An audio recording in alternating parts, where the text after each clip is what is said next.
ಈ L L ಅಂದ್ರೆ ಅದಕ್ಕೆ ಅರ್ಥ ಏನು ಬೈಬಲಲ್ಲಿ? ಏನ ಎಲ್ ಅಂದ್ರೆ ಈ ಎಲ್ ಅಂದ್ರೆ ದೇವರು. ಹಲ್ಲೆಲೂಯಾ. ನಾನು ಎಲ್ ಶಡಾಯ್. ಈ ಎಲ್ ಅಂದ್ರೆ ಎಲ್ ಅಂದ್ರೆ ದೇವರು. ಎಲ್ಲಿ ಬರ್ತದೋ ಈ ಎಲ್ ಎಂಬ ಪದ ಬರ್ತದೋ ಅದು ದೇವರು ಎಂಬ ಪದ. ಈ ಎಲ್ ಅಂದ್ರೆ ದೇವರು. God's strength. ದೇವರೇ ಬಲ. ಈ ಪದದ ಅರ್ಥ ಎಹೆಚ್ಕೆಲ್ ಅಂದ್ರೆ ದೇವರೇ ಬಲ. ಪಕ್ಕದ ವ್ಯಕ್ತಿಗಳಲ್ಲಿ ದೇವರೇ ಬಲ. ಎಹೆಚ್ಕೆಲ್ ಅಂದ್ರೆ ದೇವರೇ ಬಲ. ದೇವರೇ ಬಲ. ಈ ಎಲ್ ಅಂದ್ರೆ ದೇವರು. ಈ ಎಲ್ ಅಂದ್ರೆ ದೇವರು. ಹಲ್ಲೆಲೂಯಾ. ಹಲ್ಲೆಲೂಯಾ. ಅನೇಕ ಸರಿ ಎಲ್ ಶಡಾಯ್ ಅಂತ ಓದಿರ್ತೀವಿ. ಎಲ್ ಶಡಾಯ್ ಎಲ್ ಅಂದ್ರೆ ದೇವರು, ಶಡಾಯ್ ಅಂದ್ರೆ ಸರ್ವಶಕ್ತ. ಎಲ್ ಅಂದ್ರೆ ದೇವರು, ಶಡಾಯ್ ಅಂದ್ರೆ ನಾನು ಸರ್ವಶಕ್ತ. ಎಲ್ಲವ ಪದಕ್ಕೆ ಅರ್ಥ ನಾನು ಎಂಬುದಾಗಿ ದೇವರು. ಈ ಎಚ್ಕೆಲನ್ನು ನೋಡುತ್ತೇವೆ. ಇವನನ್ನು ದೇವರು ಒಂದು ಸ್ಥಳಕ್ಕೆ ಹೋಗ್ತಾನೆ, ಒಂದು ವಿಚಿತ್ರವಾದ ಸ್ಥಳಕ್ಕೆ. ಆ ಸ್ಥಳಕ್ಕೆ ಯಾರು ಹೋಗೋಲ್ಲ. ಈ ನಮ್ಮ ಹಳ್ಳಿ ಊರುಗಳಲ್ಲಿ ಅದರಿಂದ ಇವತ್ತು ನೋಡುತ್ತೇವೆ, ಸಭೆಗೆ ಬರಲಿಕ್ಕೆ ಭಯಪಡ್ತಾರೆ. ಯಾಕಂದ್ರೆ ನಮ್ಮ ಸಭೆ ಆ ಸ್ಥಳದಲ್ಲಿ ಐತಿ. ಕೇಳಿದ್ರೆ ನೋಡುತ್ತೇವೆ, ಯಾರೊಬ್ಬರು ಕೇಳುವಾಗ ನೋಡುತ್ತೇವೆ ಅವರು ದೇವ್ರ ಮಕ್ಕಳೇ. ಅವರ ಒಂದು ಮಗ ಯಾವಾಗೋ ಸತ್ತೋಗಿದ್ದಂತ. ಅವರಿಗೆ ಯಾರೋ ಹೇಳಂತ ಅಕ್ಷರ ಚರ್ಚಲ್ಲಿ ಅದ್ಭುತವಾಗಿ ದೇವ್ರು ನಡೆಸ್ಕೊಡ್ತಾನೆ, ಆ ಚರ್ಚಿಗೆ ಹೋಗ್ರಪ್ಪ, ಸಾಯಂಕಾಲದಲ್ಲಿ ಚರ್ಚಿಗೆ ಹೋಗ್ರಿ ಅಂತಂದಾಗ ಅಕ್ಷರ ಬೇಡಪ್ಪ, ಇದೆ ಸ್ಮಶಾನ ಐತೆ ಅಂತ ಹೇಳ್ದ. ಸ್ಮಶಾನ ಐತೆ ಅಂತ ಹೇಳ್ದ. ನೋಡ್ತೇವೆ ಇವತ್ತು ಸ್ಮಶಾನ ಐತೆ ಅಂದ್ರೆ ಚರ್ಚೆ ಬರಂಗಿಲ್ಲ. ನೋಡ್ತೇವೆ ದೇವರು ಈ ಎಹೆಚ್ಕೆಲನನ್ನು ಒಂದು ಸ್ಮಶಾನಕ್ಕೆ ಕರ್ಕೊಂಡೋಗ್ಬಿಟ್ಟು, ಸ್ಮಶಾನಕ್ಕೆ ದೇವರು ಕರ್ಕೊಂಡೋಗ. ಎಹೆಚ್ಕೆಲ ಪುಸ್ತಕ 37ನೇ ಅಧ್ಯಾಯ 1ರಿಂದ 5 ವಚನಗಳು. ಸಾಧ್ಯವಾದಷ್ಟು ಇವತ್ತು ಪರಿಚಯ ಮಾಡ್ತೀನಿ ಅಷ್ಟೇ.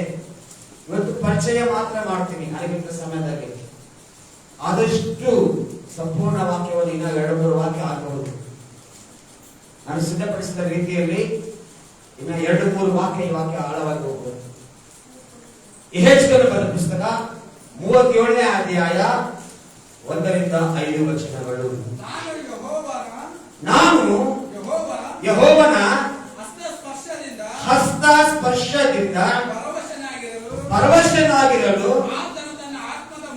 ಆತನು ತನ್ನ ಆತ್ಮದ ಮೂಲಕ ನನ್ನನ್ನು ಒಯ್ದು ಎಲುಬುಗಳಿಂದ ತುಂಬಿದ ಒಂದು ತಗ್ಗಿನಲ್ಲಿ ಇಳಿಸಿ,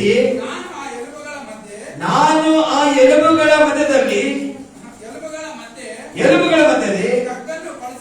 ತಗ್ಗನ್ನು ಬಳಸಿಕೊಂಡು ಬರುವಂತೆ ಮಾಡಿದನು.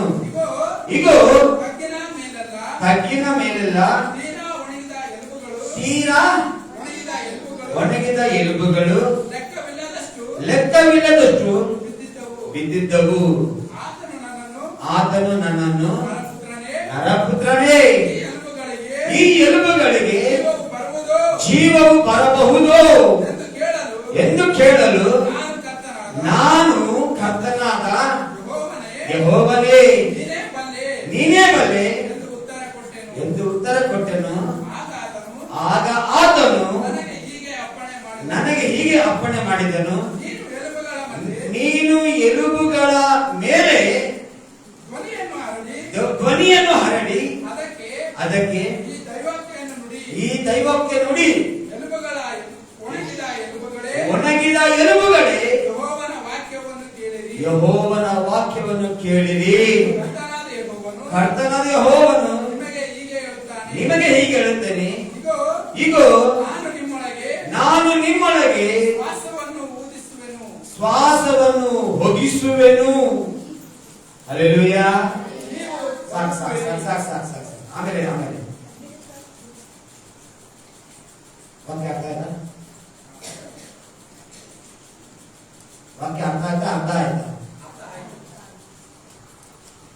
ನಾ ಏನ್ ಪ್ರಶ್ನೆ ಬರೀ ವಾಕ್ಯ ಓದಿಸಿದ್ಯಾ? ಏನು ವಾಕ್ಯ ಬರ್ತಿದ್ಯಾ? ಯೆಹೆಜ್ಕೇಲನನ್ನು ದೇವರು ವಿಚಿತ್ರ ವಿಚಿತ್ರ ಸಾಗರ ಹೋಗ್ತಾನೆ. ಇಲ್ಲಿ ಒಣಗಿದ ಎಲುಬಿನ ತಗ್ಗಿನಲ್ಲಿ ತೆಗೆದುಕೊಂಡು ಹೋಗ್ತಾನೆ. ಒಂದು ಸ್ಥಳ ಇದೆ, ಆ ಸ್ಥಳ ಒಣಗಿನ ಎಲುಬು ತುಂಬಿದ ಸ್ಥಳ. ಒಂದು ಉದಾಹರಣೆಗೆ ಮಾರ್ಚರಿ ತಿಳ್ಕೋಣ. ಮಾರ್ಚರಿ ಶವಗಾರ. ಶವಗಾರ ಶವಗಾರದಲ್ಲಿ ಒಂದು ಶವ ಹೆಸರು ಹೇಳ್ತಾರ, ಸೈನ್ಸ್ ಮಾಡೋದು ಗೊತ್ತಿಲ್ಲ. ಶವಗಾರದಲ್ಲಿ ಹೆಚ್ಚಿನ ಒಂದು ಶವ ಆಗಿರ್ತದೆ. ಶವಗಾರದಲ್ಲಿ ಒಂದು ಶವ ಎಷ್ಟು ದಿನ ಶವವಾಗಿರ್ತದೆ. ನನಗೆ ಗೊತ್ತಿರೋ ಮಟ್ಟಿಗೆ 40 ದಿನಗಳವರೆಗೆ ಶವವಾಗಿರ್ಬೋದು.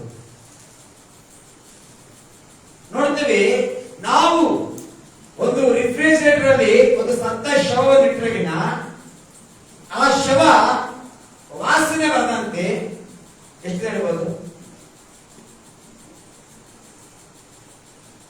2 ದಿನ ಅಥವಾ 3. ಈ ವಾಸನೆ ಉಳ್ಳಂತ ಸ್ಥಳದಲ್ಲಿ ಎಮ್ಮೆಗಳ ತಗ್ಗಿನಲ್ಲಿ ದೇವರ ಪರಿಶುದ್ಧಾತ್ಮನು ಯೆಹೆಜ್ಕೇಲನ ಕರ್ಕೊಂಡು ಹೋಗ್ತಾನೆ. ನೋಡ್ರಿ, ದೇವರಲ್ಲಿ ನಾವು, ದೇವರ ಆತ್ಮದಲ್ಲಿ ನಾವು ದೇವರ ಅಭಿಷೇಕದಲ್ಲಿ ನಿಂತುಕೊಂಡ್ರೆಗಿನ ದೇವರು ನಮ್ಮನ್ನು ಎಲ್ಲಿ ಕರ್ಕೊಂಡು ಅಲ್ಲಿ ಹೋಗ್ಲೇಬೇಕು. ಹಲ್ಲೆಲೂಯಾ. ದೇವರು ನಮ್ಮ ಎಲ್ಲಿ ಕರ್ಕೊಂಡು ಅಲ್ಲಿ ಹೋಗ್ಲೇಬೇಕು. ಇವತ್ತು ನಾವು ನೋಡ್ತೇವೆ ಅನೇಕರು ದೇವರು ಕರೆಯುವ ಸ್ಥಳಕ್ಕೆ ಬರಂಗಿಲ್ಲ. ಅವರು ದೇವರು ತಮ್ಮ ಕರ್ಕೊಂಡು ಹೋಗ್ತಾರೆ. ತಮ್ಮ ಇಷ್ಟದ ಸ್ಥಳಕ್ಕೆ ದೇವರನ್ನಾದರೂ ಕರ್ಕೊಂಡು ಹೋಗ್ತಾರೆ. ನೋಡುತ್ತೇವೆ ಒಂದು ಮಾತು ಓದೋಣ. ಇದೇ ಯೆಹೆಜ್ಕೇಲ 3ನೇ ಅಧ್ಯಾಯ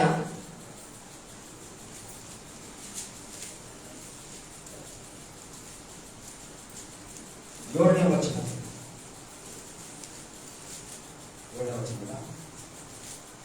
3ನೇ ವಚನ 4ನೇ ವಚನ. ಆಮೇಲೆ ಆತನು ನನಗೆ ಹೀಗೆ ಹೇಳಿದನು, ನರಪುತ್ರನೇ, ನೀನು ಇಸ್ರಾಯೇಲ್ ವಂಶದವರ ಬಳಿಗೆ ಹೋಗಿ ನಾನು ತಿಳಿಸುವ ಮಾತುಗಳನ್ನು ಅವರಿಗೆ ನುಡಿ. ಸಾಕು. ನೋಡುತ್ತೇವೆ 2ನೇ ಅಧ್ಯಾಯ 1ನೇ ವಚನ. ಆತನು ನನಗೆ, ನರಪುತ್ರನೇ, ಎದ್ದು ನಿಂತುಕೋ, ನಿನ್ನ ಸಂಗಡ ಮಾತಾಡುವೆನು ಎಂದು ಹೇಳಿದನು. ಆತನು ಈ ಮಾತನ್ನು ಹೇಳಿದ ಕೂಡಲೇ ದೇವರಾತ್ಮವು ನನ್ನೊಳಗೆ ಸೇರಿ ನಾನು ಎದ್ದು ನಿಂತುಕೊಳ್ಳುವಂತೆ ಮಾಡಿತು. ಆಗ ನನ್ನೊಡನೆ ಮಾತಾಡಿದಾತನು ನುಡಿಯನ್ನು ಚೆನ್ನಾಗಿ ಕೇಳಿದನು.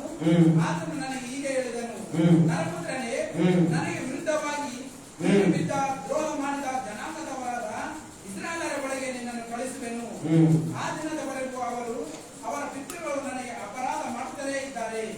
ನಾನು ಯಾವ ಸಂತಾನದವರ ಬಳಿಗೆ ನಿನ್ನನ್ನು ಕಳಿಸುತ್ತೇನೋ ಆ ಸಂತಾನದವರು ನಾಚಿಕೆಗೆ ಕೆಟ್ಟವರು, ಹಠಗಾರರು ಆಗಿರುತ್ತಾರೆ. ನೀನು ಅವರಿಗೆ ಕರ್ತನಾದ ಯೆಹೋವನು ಇಂತೆನ್ನುತ್ತಾನೆ ಎಂದು ನುಡಿ. ಸಾಕು. 1ನೇ ಅಧ್ಯಾಯ 4ನೇ ವಚನ. 4ರಿಂದ ಈಗ ನಾನು ನೋಡಿದೆನು, ಹೊರನಿಂದ ಬಿರುಗಾಳಿ ಬೀಸಿತು, ಎಡಬಿಡದೆ ಸ್ವಲ್ಪ ಬುರುದಪ್ಪ. 2ನೇ ವಚನ. ಯೆಹೋವನ ವಾಕ್ಯವು ಪ್ರಸಿದ್ಧಿಯ ದೇಶದೊಳಗೆ ಕೆಬಾರ್ ನದಿಯ ಹತ್ತಿರ ಬೂದಿಯ ಮಗನು ಯಾಜಕನೂ ಆದ ಯೆಹೆಜ್ಕೇಲನಿಗೆ ಸಖತ್ತಾಗಿ ಒದಗಿತು.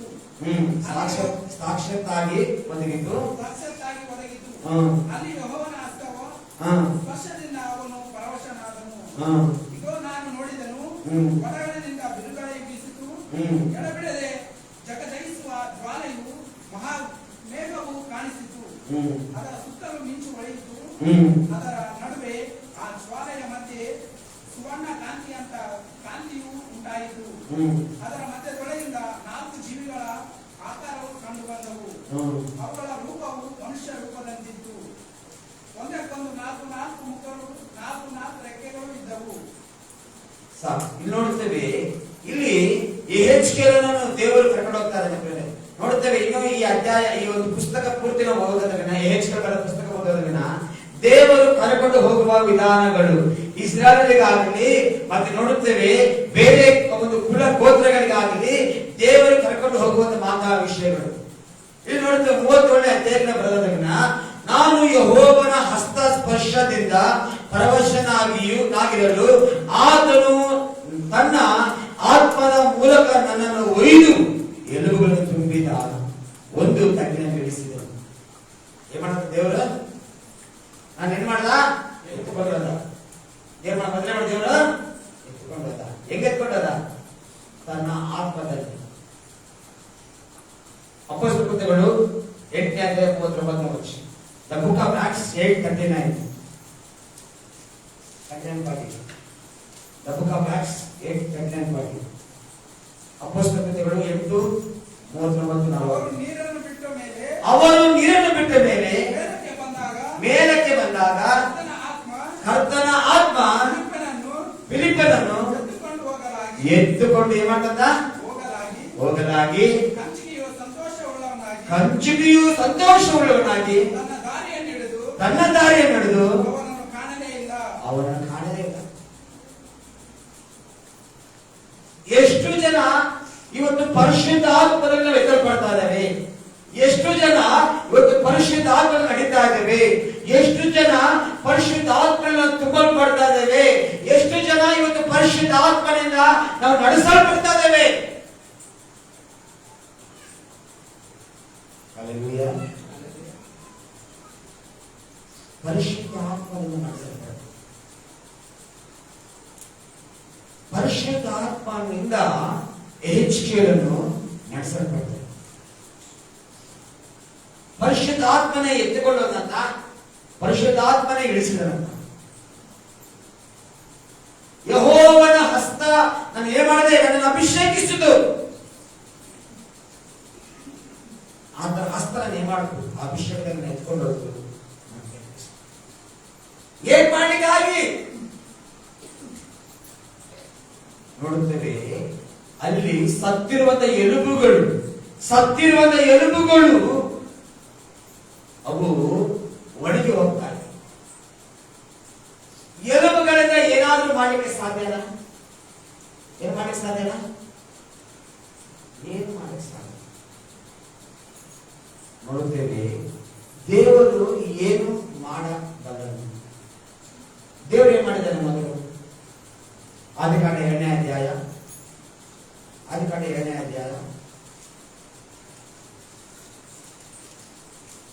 ವಚನ. ಈಗಿರಲು ಯೆಹೋವ ದೇವರು ನೆಲದ ಮಣ್ಣಿನಿಂದ ಮನುಷ್ಯನನ್ನು ರೂಪಿಸಿ ಅವನ ಮೂಗಿನಲ್ಲಿ ಜೀವ ಶ್ವಾಸವನ್ನು ಊದಿದನು. ಆಗ ಮನುಷ್ಯನು ಬದುಕುವ. ಇಂಗ್ಲಿಷ್ ಹೇಳ್ತಾ he gave his spirit. ನಾನು ಅನೇಕ ಬೈಬಲ್ ಓದ್ತಾ ಇರ್ತೀನಿ. ನಾನು ಒಂದು ಅಪ್ಪರ್ ರೂಮ್ ಅಲ್ಲಿ ಕೂತ್ಕೊಂಡು ನಾನು ಅನೇಕ ಬೈಬಲ್ಗಳು NIV, KJV, GB, different Bibles, leadership Bibles English ಅಲ್ಲಿ. he gave his spirit ಅಂದ್ರೆ ಆತನ ಆತ್ಮನನ್ನೇ ಮನುಷ್ಯನಿಗೆ ದೇವರು ಕೊಟ್ಟಿದ್ದಾನೆ. ಹಲ್ಲೆಲೂಯಾ.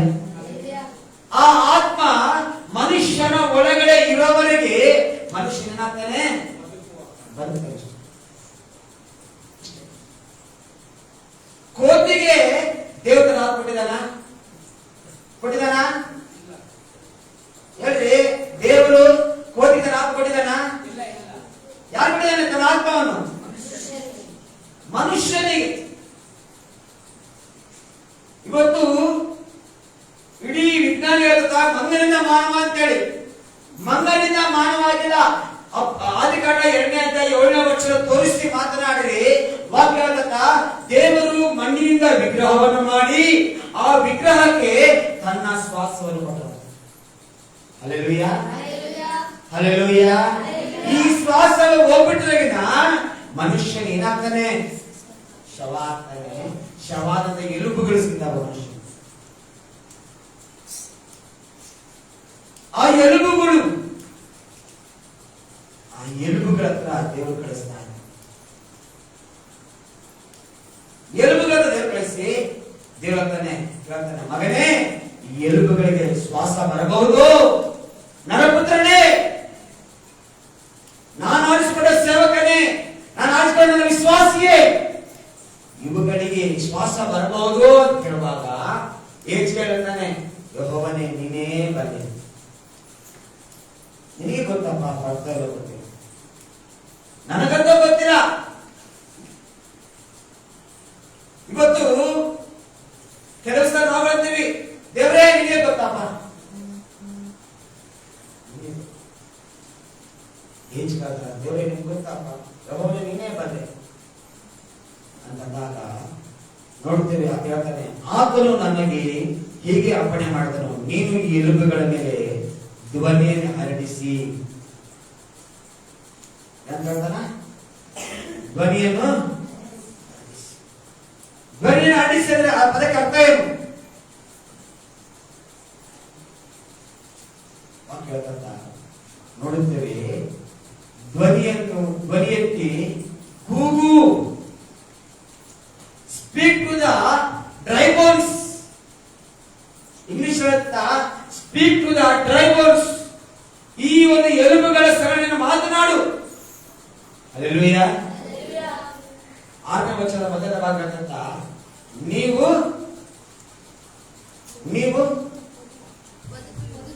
ಏನಾಗ್ತದೆ? ದೇವರು ಮಾತನಾಡುವಾಗ ಒಬ್ಬ ವ್ಯಕ್ತಿ ಸಾಯ್ತಾನ, ಬದುಕ್ತಾನ? ಏನಾಗ್ತಾನ? ನೋಡ್ತೇವೆ, ದೇವರು ನಮ್ಮ ಸಂಗಡ ಮಾತನಾಡುವಾಗ ನಮಗೆ ಶ್ವಾಸ ಬರ್ತದ. ದೇವರ ಆತ್ಮದಲ್ಲಿ ನಾವು ನಡೆಯುವಾಗ ಇನ್ನೊಬ್ಬರಿಗೆ ಶ್ವಾಸ ಬರ್ತದೆ. ಹಲ್ಲೆಲೂಯಾ. ನನ್ನ ಒಂದು ಪಾಠಕ್ಕೆ ಅರ್ಥ ಆಗ್ತದೆ. ಒಂದು ಎಲುಬುಗಳ ಕರ್ಕೊಂಡೋಗಿ ಹೇಳ್ತಾನೆ, ಎಲುಬುಗಳಿಗೆ ನೀನು ನುಡಿ. ಎಲುಬುಗಳಿಗೆ ಹೇಳು. ದೇವರು ಮಾತನಾಡುವಾಗ ನೋಡುತ್ತೇವೆ, ಕೇಳಿಸಿಕೊಳ್ಳುತ್ತ ವ್ಯಕ್ತಿ ಹೇಳುವಂತನಾಗಿರಬೇಕು. ಹಲ್ಲೆಲೂಯಾ. ಅವನಿವತ್ತು ಹೇಳೋದು ಗೊತ್ತಾ? ದೇವರು ಹೇಳುವುದನ್ನು ನೀನು ಮಾತನಾಡು. ನನ್ನ ಒಂದು ಅಂಶ, ದೇವರು ಹೇಳುವುದನ್ನು ಮಾತನಾಡು. ದೇವರು ಏನು ಹೇಳ್ತಾನೋ ಅದನ್ನು ಮಾತನಾಡಬೇಕು. ದೇವರು ಹೇಳುವಾಗ ನಾನು ಮಾತನಾಡೋದ್ರೆ ನನಗೆ ಶಕ್ತಿ ಬರ್ತದೆ. ದೇವರ ಶಕ್ತಿ ಏನು ಗೊತ್ತಾ? ನೀನು ಮಾತನಾಡ್ತಾನೆ ಇರಬೇಕೆಂಬುದಾ. ದೇವರು ಹೇಳಿದಾಗ ನಾವು ಮಾತಾಡ್ತಾ ಇರ್ಬೇಕು.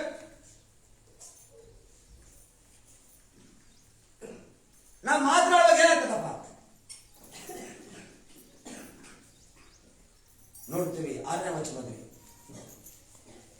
ನೀವು ಬದುಕುವಿರಿ. ಏನಾಗ್ತೀರಿ? ನೀವು ಬದುಕ್ತೀರಿ. ನಾನು ನಿಮ್ಮ ಮೇಲೆ ನರಗಳನ್ನು ಹಬ್ಬಿಸಿ ಏನ್ ಮಾಡ್ತೇನೆ? ನರಗಳನ್ನು ಹಬ್ಬಿಸ್ತೇನೆ. ಮಾಂಸವನ್ನು ಹರಡಿ ಚರ್ಮವನ್ನು ಒದಿಸಿ ನಿಮ್ಮಲ್ಲಿ ಶ್ವಾಸವು ತುಂಬುವೆನು. ನಿಮ್ಮಲ್ಲಿ ಮಾಡ್ತೇನೆ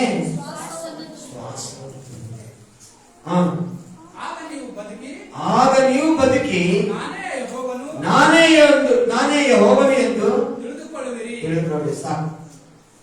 ನನ್ನ ಮಾತು ನನಗೆ ಸಮಯದಲ್ಲಿ ಧರ್ಮಪುಷ್ಕಾಂಡ 32:39.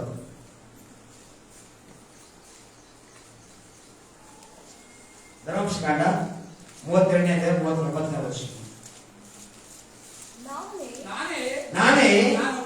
ನಾನೊಬ್ಬನೇ ದೇವರಾಗಿರಲಾಗಿ ನನ್ನ ವಿನಾ ಯಾವ ದೇವರು ಇಲ್ಲವೆಂದು ಈಗಲಾದರೂ ತಿಳಿದುಕೊಳ್ಳುವಿರಿ. ಬದುಕಿಸುವವನು ಕೊಲ್ಲುವವನು ನಾನೇ. ಗಾಯಪಡಿಸುವವನು ಗಾಯ ಮಾಡುವವನು ನಾನೇ.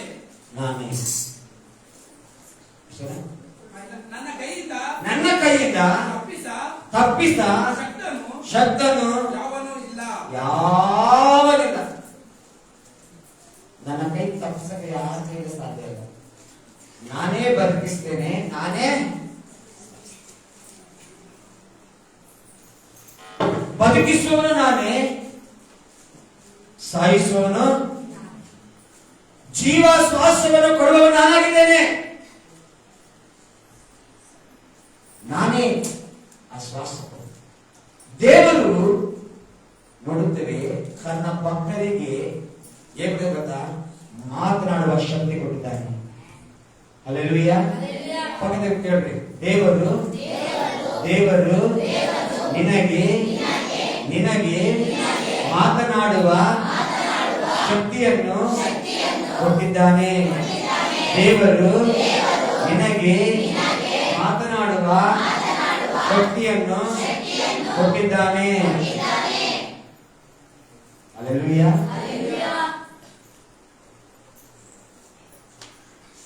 ಒಬ್ಬಟ್ಟಿಗೆ ಮಾತಾಡ್ತಾರೆ,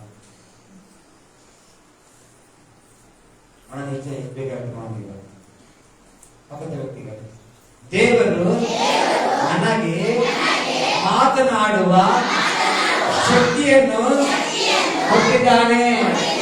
ದೇವರು ನನಗೆ ನನ್ನ ಗಂಡನ ಸಂಗಡ ಹೆಂಡತಿಯ ಸಂಗಡ ಹೇಳ್ರಮ್ಮ, ಬಾಯಿ ಬರಲ್ಲ. ಯಾಕಂದ್ರೆ ಇವತ್ತಿನ ಜಗಳ ಆಡ್ತಿದ್ದೀಯ, ಕಚ್ಚಾಡ್ತದೆ, ಅದಕ್ಕೆ ಬಾಯಿ ಬರ್ತಾ ಇಲ್ಲ.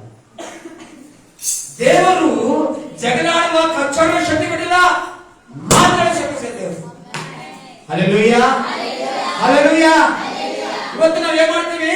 ಮಾತಾಡೋದಿಲ್ಲ, ಜಗಳ ಆಡ್ತೀವಿ.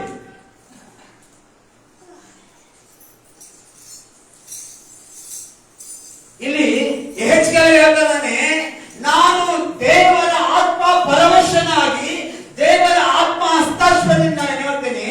ಅಲ್ಲಿ ಖಡ್ಗದಿಂದ ಪ್ರಕೃತ ಹೋದೆ, ನಾನು ಮಾತನಾಡಲು ನಿಮ್ಮ ಮೇಲೆ ನರಗಳು ಬರ್ತವೆ, ನರಗಳು ಹಬ್ಬಿ ಬರುತ್ತವೆ. Hallelujah, hallelujah. ಎಲ್ಲರಿಗೂ ನರಗಳು ಕಾಣಂಗಿಲ್ಲ, ಕೆಲವು ಜನಕ್ಕೆ ಮಾತ್ರ ನರಗಳು ಕಾಣ್ತಾವೆ. ನೋಡ್ರಿ, ನನ್ನ ಕೈಯಲ್ಲಿ ಅಷ್ಟು ಫ್ಯಾಟ್ ಇಲ್ಲ, ಕೊಟ್ಟಿಲ್ಲ. ನನ್ನ ನರಗಳು ಬೇಸ್ ಕ್ಲೀನ್ ಆಗಿ ಕಾಣ್ತವೆ. ಈ ನರಗಳು ಇವನ್ನು ಹಬ್ಬಿಸಿದ ಒಂದು ದೇವರಾಗಿದ. ಮಣ್ಣಿನ ಮಡಿಕೆಯಾದ ನನ್ನ ಶರೀರದಲ್ಲಿ ಆತನು ತಾಯಿ ಗರ್ಭದಲ್ಲಿ ಹುಟ್ಟೋಕೆ ಮುಂಚೆ ತಾಯಿ ಗರ್ಭದಲ್ಲಿ ಪಿಂಡವಾಗುವಾಗ ಈ ನರಗಳು ಹಬ್ಬಿಸಿದವ.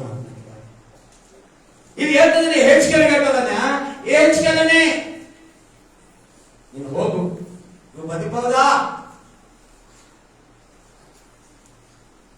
ದೇವರೇ ನೀನು ಬಲ್ಲಪ್ಪ, ದೇವರೇ ನೀನು ಬಲ್ಲೆ. ಆಗ ಹೇಳ್ತಾನೆ, ಈ ಒಂದು ಎಲುಬುಗಳಿಗೆ ನೀನು ನುಡಿ, ನೀನು ಮಾತನಾಡು. You speak. ನೀನು ಯಾವಾಗ ಮಾತನಾಡುತ್ತೀಯೋ ಸತ್ತ ಎಲುಬುಗಳ ಮೇಲೆ ನರಗಳು ಹಬ್ಬಿ ಬರ್ತವೆ. ಹಲ್ಲೆಲೂಯಾ. ನರಗಳಲ್ಲಿ ಏನಾಗ್ತದ? ನರಗಳಲ್ಲಿ ಏನೇನಿರ್ತದ? ಏನಂತ ನರಗಳಲ್ಲಿ 3 ಇರ್ತದ. ನನಗೆ ಗೊತ್ತಿರೋ ಬಟ್ಟಿಗೆ ರಕ್ತ, ಇನ್ನ ಒಂದು ಬಿಳಿ ಕಣಗಳು, ಕೆಲವು ಒಂದು 3 ಪದಾರ್ಥಗಳು ನರಗಳಿವೆ. ಹಲ್ಲೆಲೂಯಾ. ನೋಡುತ್ತೇವೆ, ನರಗಳಲ್ಲಿ ಏನಿರ್ತದ? ರಕ್ತ ಇರ್ತದ. ನರಗಳು ಇಲ್ಲದ್ರಾಗಿನ ಬರೀ ಚರ್ಮದ ಮೇಲೆ, ಎಲುಬಿನ ಮೇಲೆ ರಕ್ತ ಇಟ್ಕೊಳ್ಳಿಕ್ಕೆ ಸಾಧ್ಯನಾ? ದೇವರು ಹೇಳ್ತಾನೆ, ಮಗನೇ ನೀನು ಮಾತನಾಡು. ನೋಡ್ತೇವೆ, ದೇವರು ಮಾತನಾಡುವಾಗ ಏನಾಗುತ್ತೆ? 7ನೇ ವಚನ, 7ನೇ ವಚನ. ನನಗೆ ಅಪ್ಪಣೆ ಆದಂತೆ ನಾನು ಆ ದೈವಜ್ಞನೆತ್ತಿ ನುಡಿಯುತ್ತಿರಲು ಸದ್ದಾಯಿತು. ಏನಾಯ್ತಂತ? ನಿಶಬ್ದವಾಯ್ತಾ? ಸದ್ದಾಯ್ತ? ಸದ್ದಗೆ ನಿಶಬ್ದಕ್ಕೆ ಏನು ಅರ್ಥ? ಡಿಫ್ರೆಂಟ್ ಏನು? ನಿಶಬ್ದ ಅಂದ್ರೆ ಏನು? ಸದ್ದ ಅಂದ್ರೆ ಏನು? ಸದ್ದ ಅಂದ್ರೆ ಏನ್ರಿ? ಗಲಾಟೆ ಆಗೋದು, ಸೌಂಡ್ ಬರ್ತದೆ, ಏನೋ ಒಂದು ಸೌಂಡ್. ನೀನು ಮಾತನಾಡುವಾಗ, ನೀನು ಮಾತಾಡೋಕೆ ಮುಂಚೆ ಬಿದ್ದಿತ್ತು ಶವ, ಈ ಶವ ಬಿದ್ದಿತ್ತು. ನೀನು ಮಾತನಾಡೋಕೆ ಮುಂಚೆ ಆ ಶವ ಬಿದ್ದಿತ್ತು, ಆ ಎಲುಬುಗಳು ಮುರಿಯಲ್ಪಟ್ಟಿದ್ದವು.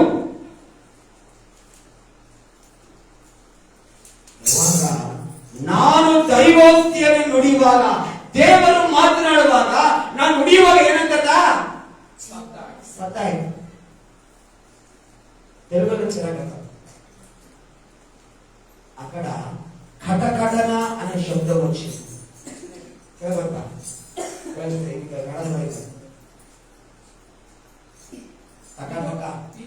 ఇగో టకాటక ఎన్నుత ఎలుగు ఎలుగు ఎలుగు ఏంటమ్మా? ಅದಕ್ಕೆ ನಾವು ಬೆಳಿಗ್ಗೆ ರಾತ್ರಿ ಬೇಯಿಸಿ ಮಾಡ್ತೀನಿ, ಊಟ ಬಂದಾಗ ಚರ್ಚಿ ಬರುವಾಗ ನಮ್ಮಲ್ಲಿ ಬಹಳ ಚೆನ್ನಾಗಿ ಊಟ ಮಾಡಿ ಬರ್ತಾರೆ, ಮಕ್ಕಳು ಬರ್ತಾರೆ.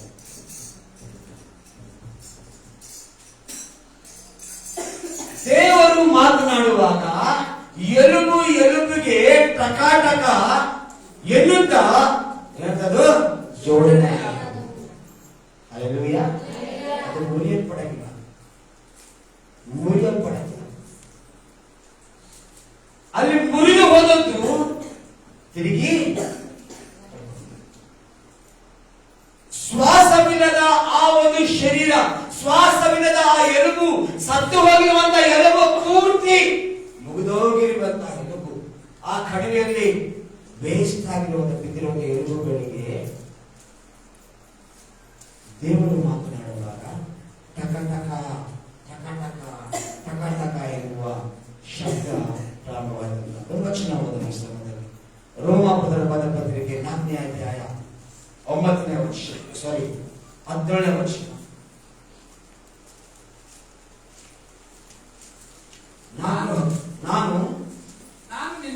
ನಾನು ನಿನ್ನನ್ನು ಅನೇಕ ಜನಾಂಗಗಳಿಗೆ ಮೂಲ ಪಿತೃವಾಗಿ ನೇಮಿಸಿದ್ದೇನೆ.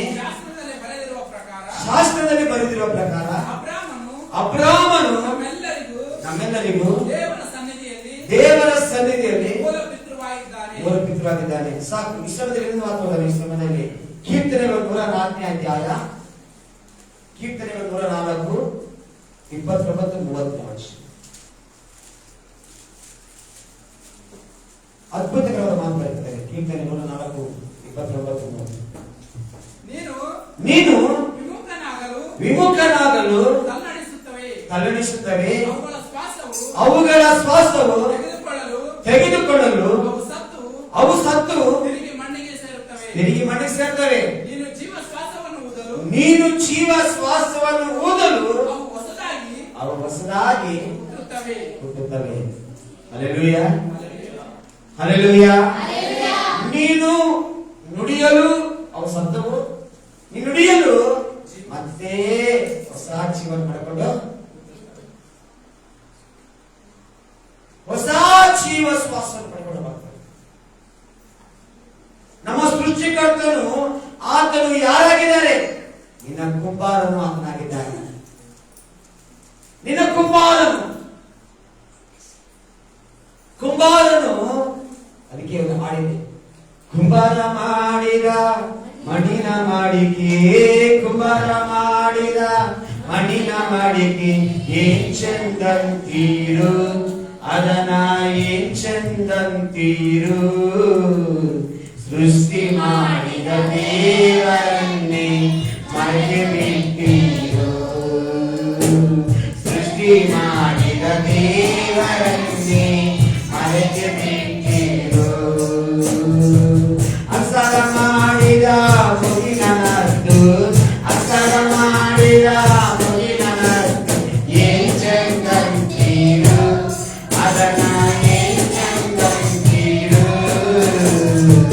ಮೂಗು ಮಾಡಿದ ದೇವರನ್ನೇ ಮರೆತು ಬಿಟ್ಟಿರೋ, ನೀವು ಮೂಗು ಮಾಡಿದ ದೇವರನ್ನೇ ಮರೆತು ಬಿಟ್ಟಿರೋ.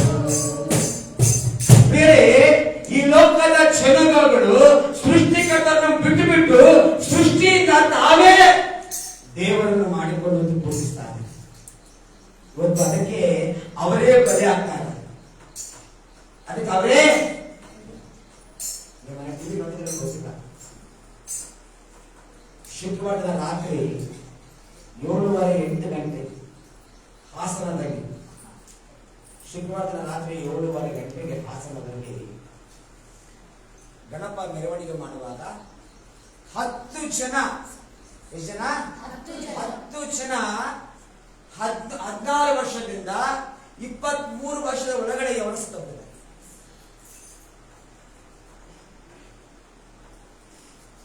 ಯಾರೋ ಬರ್ತಾರೆ, ವಾ ಏನ್ ಚೆನ್ನಾಗಿದೆ ಗೊತ್ತು ಗಣಪ, ಅದು ಅವ್ರು ಹೆಂಗೈತೆ ಗೊತ್ತಾ, ವಿವರಿಸಿದ ಗೊತ್ತಾ, ಅದು ಬಲಗಡೆ ಸಿಗತ್ತೆ ಕೊಂಬು, ಬಲಗಡೆ ಅಥವಾ ಒಂದು ಅದೇಂದ್ರನ್ನ ದಂತ, ಇದು ಸೊಂಡಿ, ಆ ಸೊಂಡಿ ಬಲಗಡೆ ತಿರುಗಿಬಿಟ್ರೆ ಅವ್ರಿಗೆ ನೋಡ್ತೀವಿ, ಅವ್ರಿಗೆ ಅದೃಷ್ಟ ಅಂತ. ಸೊಂಡಿ ಬಲಗಡೆ ಇದ್ರೆಗಿನ ಅವ್ರು ಮಾಡಿದ ಗಣಪಗ ಸೊಂಡಿ ಬಲಗಡೆ ಇದ್ರೆಗಿನ ಅದೃಷ್ಟ ನೋಡ್ತೀವಿ. ನರಮನುಷ್ಯನು ಮಾಡಿದ ಆ ಗೊಂಬೆಯನ್ನು ಅಷ್ಟು ಹೆಚ್ಚಾಗಿ ಪೂಜೆ ಮಾಡ್ತೀವಲ್ಲ, ಸೃಷ್ಟಿಗಳನ್ನು ಎಷ್ಟು ಹೆಚ್ಚಾಗಿ ಪೂಜೆ ಮಾಡ್ತೀವಿ.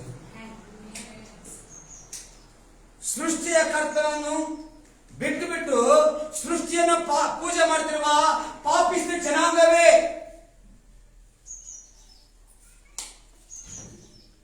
ಇವತ್ತು ಸೃಷ್ಟಿ ಕರ್ತನನ್ನು ಬಿಟ್ಟುಬಿಟ್ಟಿದ್ದಾರೆ, ಸೃಷ್ಟಿಯನ್ನು ಪೂಜೆ ಮಾಡ್ತಾರೆ ಪಾಪಿ ಜನಾಂಗ. ಅದಕ್ಕಾಗಿ ಸೃಷ್ಟಿಕರ್ತನು ನೋಡ್ತೇವೆ, ಆತನು ಏನು ಗೊತ್ತಾ, ಮನಸ್ಸು ನೊಂದುಕೊಳ್ತಾ ಇದ್ದಾನೆ, ಕೆಲಸ ಮನ ನೊಂದುಕೊಳ್ತಾ ಇದ್ದಾನೆ. ಜನಾಂಗವೇ ಅರ್ಥ ಮಾಡಿಕೋ, ಸೃಷ್ಟಿಯನ್ನು ಬಿಟ್ಟುಬಿಡು. ಸೃಷ್ಟಿಕರ್ತೆಯನ್ನು ನೀನು ಸೇವಿಸಿದ್ರೆ, ಸೃಷ್ಟಿಕರ್ತನು ಹೇಳುವ ನುಡಿದ್ರೆ, ನಿನ್ನ ಮುಂದೆ ಇರುವಂತ ಶವಗಳು ಟಕಟಕನೆ ಅವ ಎಲುಬುಗಳು ಜೋಡಣೆ ಆಗ್ತಾವ. ಹಲ್ಲೆಲೂಯಾ. ಸತ್ತ ಕುಟುಂಬಗಳು ಕಟಕಟನೆ ಅವು ಏನಾಗ್ತಾವ, ಜೋಡಣೆ ಆಗ್ತಾವ. ಇಲ್ಲಿ ಹೆಚ್ಚಿಗೆಲ್ಲ ದೇವರು ಹೇಳ್ತಾನೆ, ಮಗನೇ ಆ ಎಲುಬುಗಳಿಗೆ ಏನಾಗಲಂತೆಯಲ್ಲ, ಅವುಗಳಿಗೆ ಏನ್ ಮಾಡ್ತಾನೆ, ಹೊಸ ಶ್ವಾಸವನ್ನು ಕೊಡ್ತಾನೆ. ಕೀರ್ತನೆ 4:30 ನೀನು ಹೊಸ ಶ್ವಾಸವನ್ನು ಊದಲು ಅದೇನಾಗಿ ಮತ್ತೆ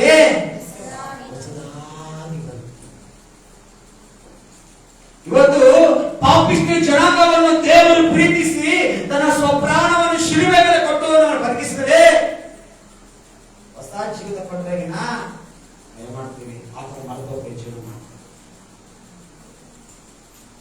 ಶಿಲುಬೆಯ ಮೇಲೆ ತನ್ನ ರಕ್ತವನ್ನು ಸುರಿಸಿ ತನ್ನ ಪ್ರಾಣವನ್ನೇ ಕೊಟ್ಟು ಸತ್ತಿರುವ ನಮಗೆ ದೇವರು ಹೊಸ ಶ್ವಾಸವನ್ನು ಕೊಟ್ಟಿದ್ದಾನೆ. ಆ ಹೊಸ ಶ್ವಾಸವನ್ನು ಹೊಂದಿಕೊಂಡ ನಾವು ಹೇಗೆ ಜೀವನ ಮಾಡ್ತಾ ಇದ್ದೇವೆ, ಇದನ್ನು ನಮಗೆ ನಾವು ಅರ್ಥ ಮಾಡಿದ್ದೇವೆ. ಈ ದಿನದ ವಾಕ್ಯಾಂಶಗಳ ಮನೆಗೆ ನಾನು ಬರ್ತಾ ಇದ್ದೇನೆ. ನಾವು ಬಹಳ ದೊಡ್ಡದಿದೆ ಸಂದೇಶ. ನೋಡ್ತೇವೆ, ಆ ಒಬ್ಬ ಶ್ವಾಸ ಸೃಷ್ಟಿಕರ್ತನು ಹೇಳುವಾಗ ಅದನ್ನು ಉಳಿದನು ಬೇರೆ. ಯೋಹಾನನ ಸುವಾರ್ತೆ ಕೊನೆಯ ವಚನ 5:21. ಯೋಹಾನನ ಸುವಾರ್ತೆ 5:21.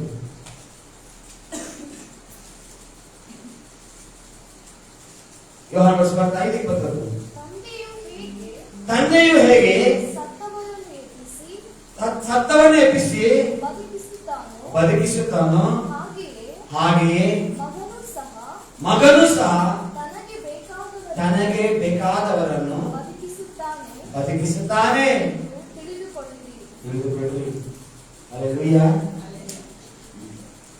ಮಗನ ಸ್ವರೂಪದಲ್ಲಿ ಬಂದಿರುವ ಮಗನು, ಮಗನ ಸ್ವರೂಪದಲ್ಲಿ ಬಂದಿರುವ ಯೇಸು ಸ್ವಾಮಿ, ನಾನು ನೀನು ಆತನಿಗೆ ಬೇಕಾಗಿದ್ದೇವೆ. ಅದಕ್ಕಾಗಿಯೇ ಸತ್ತಿರುವ ನಮ್ಮ ಜೀವನಕ್ಕೆ ಹೊಸ ರೂಪವನ್ನು ಕೊಟ್ಟು ನಮ್ಮನ್ನು ಬದುಕಿಸಿದ್ದಾನೆ. Hallelujah, hallelujah. ವಾಕ್ಯ ಹೇಳ್ತಾ, ತಂದೆಯು ಮಗನನ್ನು ಎಬ್ಬಿಸುವ ಪ್ರಕಾರ ಮಗನಲ್ಲಿ ಇರುವಂತವರನ್ನು ಮಗನು ಕೂಡ ಸತ್ತವರನ್ನು ಎಬ್ಬಿಸಿದ್ದಾನೆ. ಇವತ್ತು ಯೇಸು ಸ್ವಾಮಿ ಹೇಳಿದ್ದಾನೆ ಮತ್ತಾಯನ ಸುವಾರ್ತೆಯಲ್ಲಿ, ನೀವು ಹಾವುಗಳನ್ನು ಎತ್ತುವಿರಿ, ಅವು ಏನು ಮಾಡವು, ವಿಷ ಸರ್ಪವನ್ನು ತುಳಿದುಕೊಳ್ಳುವುದು ಅದು ಏನು ಮಾಡಲಾರದು. ನೋಡ್ತೇವೆ, ನಿನಗೆ ನಮಗೆ ಎಲ್ಲಾರಿಗೆ ಕೊಟ್ಟಿದ್ದಾನೆ. ನೀವು ನುಡಿಯುವಾಗ ಟಕಟಕನೆ ಶಬ್ದ ಬರುತ್ತೆ. ನೀನು ನುಡಿಯುವಾಗ ಶಬ್ದವಿಲ್ಲದ ಆ ಎಲುಬುಗಳಲ್ಲಿ ನರಳುತ್ತವೆ. ನೀನು ನುಡಿಯುವಾಗ ನೋಡುತ್ತೇವೆ ಸಾರವಿಲ್ಲದ ಎಲುಬುಗಳು, ಸಾರವಿಲ್ಲದ ಎಲುಬುಗಳಲ್ಲಿ ಸಾರ ಬರ್ತದೆ. Hallelujah, hallelujah. ಎಷ್ಟು ಜನ ಕಾಲುಗಟ್ಟೆ ಕಾಲುಗಟ್ಟೆ ಕಾಲುಗಟ್ಟೆ ಹಲ್ಲೆಲೂಯಾ. ಸುಧಾ ಹೇಳ್ತಾರ ಪಾಯ ಪಾಯ ಮೊದಲು ತಿಂದ್ರೆ ರುಚಿ ಇರಲ್ಲ. ಯಾಕೆ ಗೊತ್ತಾ? ಅದೇನು ಮಾಡ್ತಾನೆ, ಹೊಡೆದು ಹಾಕ್ತಾನೆ. ಆ ಪಾಯನ ಆ ಕಾಲುಗಡ್ಡೆಯನ್ನು ಕಡಿಸ್ಕೊಂಡ್ಬಂದು ಮನೆಯಲ್ಲಿ ಕುಚ್ಚಿ ಬೇಯಿಸೋದನ್ನು ಮಡಿಕೆಯಲ್ಲಿ ಹಾಕಿ ಒಲೆಯಲ್ಲಿ ಮಾಡಿದ್ರೆ ಅದರ ರುಚಿನೇ ಬೇರೆ. ಅದರಲ್ಲಿ ಏನಿಲ್ಲ ಆ ರಸ, ಆ ಎಮ್ಕೆ ತಿನ್ನಕ್ಕೆ ಆಗೋದು ಕೂಡ ಆ ಎಮ್ಕೆಯಲ್ಲಿರುವಂತ ಆ ರಸ ತಿಂತಾ ಇದ್ರೆ ಆ ರುಚಿಯೇ ಬೇರೆ. ಹಾಗೆಯೇ ನೋಡ್ತೇವೆ ಒಣಗಿ ಹೋದ ಎಲುಬುಗಳಲ್ಲಿ ಏನಂತ ಗೊತ್ತಾ? ರಸ ಬರ್ತದೆ. ಯಾವಾಗ ದೇವರು ಹೇಳುವ ಹಲ್ಲೆಲೂಯಾ. ಬೇರೆ ಒಂದು ದೈವ ಸೇವಕರು ಮಾತಾಡುವಾಗ, ದೇವರ ಮಕ್ಕಳು ಮಾತನಾಡುವಾಗ ಆ ಶಕ್ತಿ ದೇವರು ಕೊಟ್ಟಿದ್ದಾರೆ.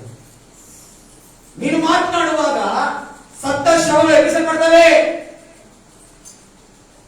ಒಂದು ದಿವಸ ಯೇಸು ಹೋಗ್ತಾ ಇದ್ದಾರೆ. ಯೇಸು ಹೋಗುವ ಸಮಯದಲ್ಲಿ ಒಬ್ಬ ತಾಯಿ ಹತ್ಕೊಂಡು ಬರ್ತಾ ಇದ್ದಾರೆ.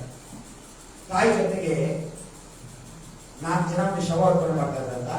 ಹಿಂದೆ ಕೂಗು ಬರ್ತಾ ಇದ್ದಾರೆ. ಯೇಸು ಆ ಶವ ನೋಡಿ ಹಾಗೆ ಹಾದು ಹೋದನ, ಅಲ್ಲೇ ನಿಂತ್ಕೊಂಡನ. ಏನ್ ಮಾಡ್ದ? ನಿಂತುಕೊಂಡು ಸತ್ತ ಶವ ಕೇಳ್ದ, ಮಗನೇ ಎದ್ದೇಳು. ಅವನು ಇದ್ದಾಗ ಅವನನ್ನು ತನ್ನ ತಾಯಿಗೆ ಒಪ್ಪಿಸಿದ. ಹಲ್ಲೆಲೂಯಾ. ತನ್ನ ತಾಯಿಗೆ ಒಪ್ಪಿಸಿದ. ಯಾಯಿರನ ಮನೆಯಲ್ಲಿ ಶವ ಬಿದ್ದಿತ್ತು. ಯೇಸು ಹೋಗಿ ನುಡಿಯುವಾಗ ಅಲ್ಲಿ ಆ ಶವಕ್ಕೆ ಜೀವ ಬಂತು. ಆ ಜೀವ ಶಕ್ತಿ ದೇವರು ನಮಗೆ ಕೊಟ್ಟಿದ್ದಾನೆ. ಹಲ್ಲೆಲೂಯಾ. ಮಾತನಾಡುವ ಶಕ್ತಿ.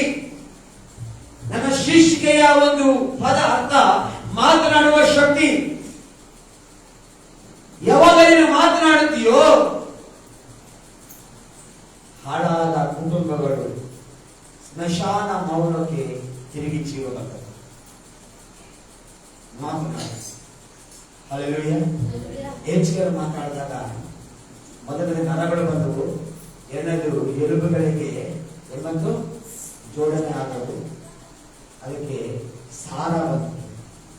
ಎಲುಬುಗಳಿಗೆ ಸಾರ, ಎಲುಬುಗಳಿಗೆ ಜೋಡಣೆ ಆದ.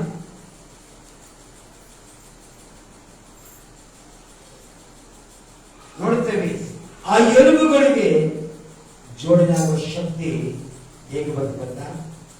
ಅದು ಆಪರೇಷನ್ ಮಾಡಿದ ಇನ್ನೊಬ್ಬ ವ್ಯಕ್ತಿ ನುಡಿಯುವಾಗ, ಜೀವ ಇರುವಂತ ವ್ಯಕ್ತಿ ನುಡಿಯುವಾಗ. ಹಲ್ಲೆಲೂಯಾ. ನೀ ನುಡಿ, ಸತ್ತ ಶವಕ್ಕೆ ಜೀವ ಬರ್ತದೆ, ಶ್ವಾಸ ಬರ್ತದೆ. ದೇವರು ಹೇಳ್ತಾನೆ, ಮಗನೇ ನಾನು ಕಳಿಸ್ತೇನೆ ಬಾ. ಆ ಎಲುಬುಗಳು ಏನು, ಯಾಕೆ ಎಲುಬುಗಳು ಅಲ್ಲಿ ಉತ್ತರವಾಗಿ ಮುಂದಿನ ವಾರ ನಾವು ಕಲಿಯುವಂತ ದೇವರು ಈ ವಾಕ್ಯವನ್ನು ಆಶೀರ್ವಾದ ಮಾಡಬೇಕು. ಹಲ್ಲೆಲೂಯಾ. ಆಳವಾದ ವಾಕ್ಯವಿದೆ, ಬೇರೆ ಕರ್ತದ ಬೇರೆ ಇದುವರೆಗೆ ವಾಕ್ಯ ಕಲಿತಿದ್ದೇವೆ, ನೋಡುತ್ತೇವೆ. ಎಲುಬು ಸತ್ತ ಎಲುಬುಗಳಿಗೆ ಜೀವ ಬರುವಂತೆ ಮಾಡ್ತಾ ಇರುವಾಗ ಜೀವ ಕೊಟ್ಟ ದೇವರು ತನ್ನ ದಾಸನ ಮೂಲಕ